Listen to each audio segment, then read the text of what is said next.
Kevin M had a big win at Pound. I wish I could remember what it is. That's my other weakness, is remembering previous sets sometimes. That's fine, too. I'm actually pretty bad with stats myself. Fox Dittos. There's an interesting thing that happens in Fox Dittos, where usually Fox is the character who is harder to hit because he's so quick, rather small hitbox, some elusive moves. Now they're both that character, and this sort of has this interesting effect on the matchup where the Fox who is less committal often ends up on top. That is true. Unless the Fox that is more committal is clearly better than the other Fox. Then you win hard. Yes. And it also makes this matchup more consistent, right? Because this is one of those matchups, people say it's like kind of coin flippy. I don't think it's that random. I don't think it's random at all. But there is a sort of volatility to it, as people like to say. The only thing that could make this quote-unquote random, but not really, is when you're holding down a lot in this matchup, or you just get shined. When you're holding down and you kind of like just slide off the stage, or you do something dumb, and you kind of just die. Losing a stock in 5 seconds in a Fox Ditto is just normal, honestly.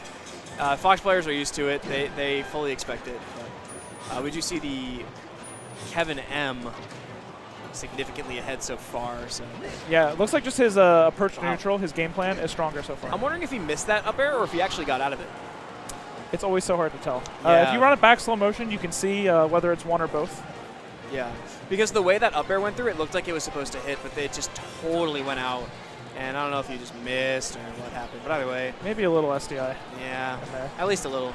There's a nair, catches him with a down tilt, and knowing he's going to come back on the ground because a lot of players will tend, instead of jumping backwards, they'll just come straight down. That's what he did, and he read that and was able to capitalize. So, nice.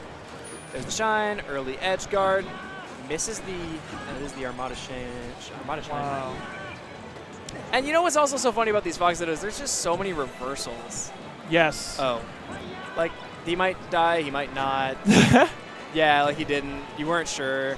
Then he can turn it around. Like, Fox, they'll fight on the ledge, but doing the same thing where they go to ledge, find ledge, and then shine. Yeah. And then the other guy makes it. And they just, like, rinse and repeat going back and forth shining until something happens. And that's why perhaps one of the biggest influencers on you winning this matchup is tightening up your conversions so that there's no reversal opportunities. Yeah. Yeah. Yeah. That's for sure.